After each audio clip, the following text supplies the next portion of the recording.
Sophie Durocher. Divertissante, elle sait comment se donner en spectacle pour vous offrir la meilleure représentation. Chère Cybèle, savais-tu que moi j'ai été, avec Richard, on a tous les deux été végétariens pendant à peu près entre 3 et 4 ans. Pourquoi? Parce qu'on était tannés, tannés de manger de la viande. On s'est dit à un moment donné, on va essayer ça. Je pense qu'il y a une des deux filles de Richard à l'époque qui était végétarienne. On s'est dit, tiens, on va essayer ça. J'ai fait un documentaire pour TVA qui s'appelait La face cachée de la viande, où j'interviewais plein de gens qui étaient végétariens. J'ai même interviewé Pamela Anderson. Eh ben! À l'époque où elle se maquillait, Ben oui, c'est ça, maintenant, elle est rendue. Je te montrerai des photos. Wow. Mon Dieu! Mais est-ce que ça te manque ou au contraire, t'es très contente d'être revenue? Non, mais je suis viande? contente d'avoir recommencé à manger parce que j'étais... manger, c'est drôle. À manger.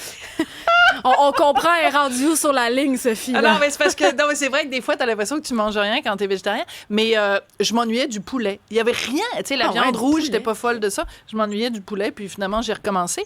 Mais là, il y a des gens au mois de janvier qui font Veganuary. Donc, January Vegan. Ouais.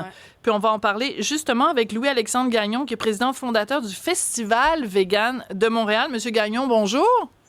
Bonjour. Alors, pour les gens qui ne savent pas, ça arrive, hein, des gens qui ne savent pas encore, la différence entre végétarien et végétalien ou vegan, c'est quoi la différence entre les deux? Un végétarien va consommer surtout des fruits et légumes puis des céréales, mais aussi des produits qui viennent des animaux comme les œufs et le lait. Fait que ça, c'est la diète végétarienne. La diète végane exclut tout produit animaux, donc ça exclut les œufs, le lait, le miel et aussi le poisson. Là. Des fois, on se fait demander et le poisson dans tout ça. Ben oui. Non, le poisson, c'est pas un fruit ni un légume. Là. Voilà, c'est ça. Moi, quand j'étais végétarienne, il y a une tante qui m'a dit, pourquoi elle comprenait pas le principe de. J'ai dit un poulet, ça pousse pas dans un arbre, tu sais. Je veux dire, c'est comme en tout cas, bref, elle comprenait pas le principe. Vous avez mentionné le miel, Monsieur Gagnon. Il y a bien des gens qui trouvent que le miel, c'est un petit peu étirer la sauce parce que le miel, il est produit par des abeilles. Je comprends que c'est le règne animal dans le sens très large du terme, mais on torture pas l'abeille pour lui extraire son miel. Tu sais, je veux dire, il n'y a pas des élevages intensifs d'abeilles pour obtenir du miel. Pourquoi vous, vous mangez pas de miel? Ce qu'il faut savoir, c'est que les abeilles, pendant l'hiver, sont nourris avec pas le miel qu'ils ont produit pendant l'été, mais avec du sucre raffiné. Puis je sais pas si c'est bon pour leur santé, là, puis si c'est adapté, mais c'est une des raisons pourquoi. Puis aussi, on sait que les abeilles ont peuvent souffrir, donc on dit que c'est pas des élevages intensifs, mais oui, ça en est. Là. Une ruche, là, c'est que des abeilles qui font du miel. Oui, je comprends, mais la ruche, là, c'est pas une création. C'est pas l'être humain qui crée une ruche pour exploiter les petites abeilles inoffensives pour leur soutirer leurs produits. De toute façon, même si l'être humain disparaissait demain matin de la Terre, les abeilles continueraient à produire du miel. Ah oui, ça c'est sûr, mais le miel, il sert à nourrir les abeilles pendant l'hiver, puis les larves aussi. OK, donc le fait de manger le miel des abeilles les prive d'une façon de se nourrir, c'est ça que vous dites. D'accord, OK, là je le comprends mieux. C'est la première fois qu'un vegan m'explique comme il faut pourquoi il mange pas de miel. Alors, cette initiative-là, c'est la première fois cette année, donc vous participez à ça. Un défi mondial qui encourage les gens à adopter un régime végétalien pendant tout le mois de janvier. D'après vous, les bénéfices pour la santé, c'est quoi? De manger ni œufs, ni produits laitiers pendant un mois, mettons. Est-ce qu'on vraiment, en un mois, on voit une différence? Je vais vous avouer qu'en un mois, je pense pas que les gens vont voir une différence, là. Non? Non. Il y a des avantages à être vegan parce que ça nous protège contre le diabète de type 2, ça peut nous protéger des maladies cardiovasculaires. et ça peut nous protéger contre certains cancers. En tout cas, c'est les 3 trucs. Je suis pas médecin, mais c'est les 3 trucs qui sont admis là, dans la littérature là, qui sont des avantages d'avoir un régime vegan. Ouais, mais je suis pas médecin moi non plus, mais quand j'étais végétarienne et que je préparais donc ce fameux documentaire La face cachée de la viande, je lisais énormément là-dessus et en effet, les produits laitiers sont quand même très souvent pointés du doigt. Il y a plein de civilisations. Je pense à la civilisation japonaise. Dans beaucoup de pays asiatiques, on ne mange aucun produit laitier. Et c'est drôle, hein? Il n'y a pas de cas d'ostéoporose dans ces pays-là. C'est étrange, hein? Ah Nous, ben ça, je n'étais pas au courant. ouais. Donc, Ouais. finalement, je serais une bonne parole pour les pour les véganes. Des fois, les gens trouvent que être végane, c'est trop restrictif. Je veux juste vous raconter une anecdote. Le chanteur Moby, il est végane depuis des années, puis à un moment donné, les gens lui ont demandé, ah, mais moi, je suis pas capable d'être comme toi puis d'être végane parce que j'aime trop le bacon. Et la réponse de Moby, ça a été, ben, vous avez juste à être un végane qui mange du bacon. Est-ce que vous êtes de cette philosophie-là ou vous dites quand on est végane, c'est 100% végane, 365 jours par année, puis si vous mangez du bacon, ben on vous excommunie, puis on vous parle plus, puis vous puez de la bouche, puis vous puez des pieds, puis on veut plus vous voir. Ben, il y a des véganes qui sont comme ça, là, qui vont tenir à avoir une certaine pureté dans leur démarche, là. Vous êtes dans Puis quelle école? moi, je suis dans l'école que s'il y a des accidents qui peuvent arriver, là. Manger du bacon, vous appelez ça un accident. C'est comme une rechute. Non, pas manger du bacon, par contre, là. Non? Mais, Mais quoi, par exemple, serait un petit accident là, acceptable à vos yeux?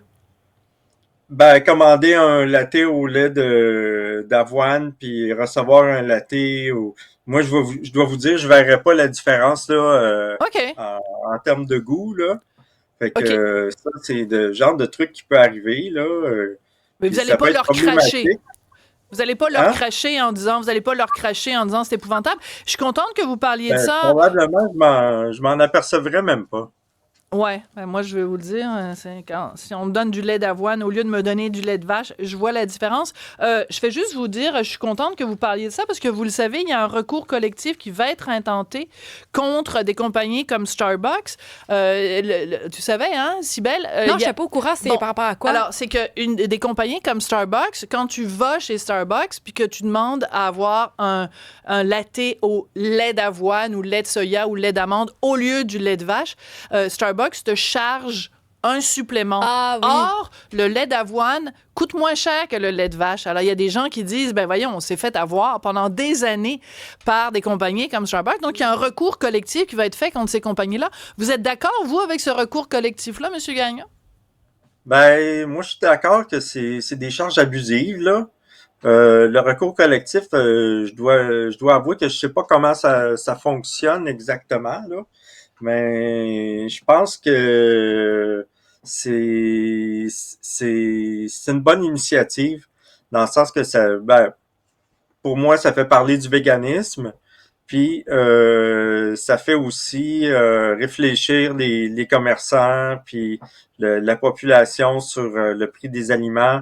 Puis on a tendance à croire que le véganisme coûte plus cher que d'être omnivore, mais c'est pas tout à fait vrai. Mais quand on va dans des cafés comme ça, c'est vrai qu'il y a une surtaxe là, puis que c'est injuste. C'est ça, c'est une forme de discrimination. C'est une façon de dire, bon, vous êtes végane ou vous prenez pas, ou vous êtes intolérant au lactose, tout simplement. Ça va vous coûter plus cher, ce qui est un petit peu un tour de passe-passe, en fait, parce que le produit lui-même coûte moins cher. C'est comme s'il y avait une taxe sur le véganisme. Mais ça, c'est un point important parce qu'on le sait, le panier d'épicerie coûte beaucoup plus cher. Beaucoup de gens ont de la difficulté à arrondir leur fin de mois. Ça coûte de plus en plus cher manger 3 fois par jour. Le prix de la viande, tout le monde dit, le prix de la viande n'arrête pas d'augmenter. Donc, vous, quand le prix de la viande augmente, vous en avez strictement rien à cirer, finalement? Ah, moi, je vais vous dire, le prix de la viande, je le connais même pas. Ça fait assez longtemps que je suis végane, là, mais... Ça fait combien d'années? Monsieur Gagnon? Je suis devenu vegan en 94. Puis j'ai eu une phase végétarienne entre 99 et 2009. Puis depuis 2009, je suis vegan, là, puis il y aura pas de retour en arrière, là. Est-ce qu'il y a des éléments dont vous vous ennuyez? Comme moi, par exemple, quand j'étais végétarienne, je m'ennuyais du poulet. Mais bon, vous, c'est peut-être autre chose. Non, il n'y a rien. Vous vous ennuyez de rien du tout. Un bon steak sur le barbecue, là, ça grive, là, les odeurs. Est-ce que ça vous écoeure, l'odeur de la viande? Non, je suis habitué parce que j'ai grandi dans une famille où on consommait de la viande, là. Fait que je suis habitué à l'odeur, ça me lève pas le cœur, mais c'est sûr ça me fait penser ça va un peu contre mes valeurs là de voir là de la viande être consommée, mais Quand vous en, je pense on est dans un monde omnivore là. Ouais. Mais si par exemple vous sentez l'odeur de la viande qui grille, vous pensez tout de suite à la mort, un animal mort. Oui. Mm-hmm. Puis à la souffrance animale. Monsieur Gagnon, merci beaucoup d'être venu nous parler. Vous appelez Louis-Alexandre Gagnon, président fondateur du Festival Vegan de Montréal. Ça, c'est plus tard dans l'année. Mais donc, c'est une façon de démystifier les gens qui, tout le mois de janvier, décident de ne pas manger non seulement de viande ni de poisson, mais aucun produit laitier, pas d'œufs et pas de miel. Et maintenant, enfin, alléluia, on sait pourquoi le miel n'est pas consommé par les véganes. Grâce à vous. Merci beaucoup, Monsieur Gagnon. Ça me fait plaisir. Merci de m'avoir invité. Merci. Puis moi, pour célébrer ça, je pense que je vais aller manger un hamburger ce soir. Ben non, c'est des blagues. Je vous taquine, Monsieur Gagnon. Je serais pas vicieuse comme ça. On est habitué à ces blagues-là. Là. Vous le connaissez, le bingo des omnivores? Là? Non, c'est quoi le bingo des omnivores? C'est comme une grille de bingo avec les différents arguments là, que les gens donnent. Là. En tout cas, vous googlerez ça va peut-être vous faire rire. Là. OK. Vous vous ennuyez pas du steak. Ça, c'est un truc qu'on peut dire souvent par les omnivores. Donc, alors, on peut dire qu'aujourd'hui, vous avez crié bingo une couple de fois pendant mon entrevue. Je pense que c'est ça le message. Merci beaucoup, Monsieur Gagnon.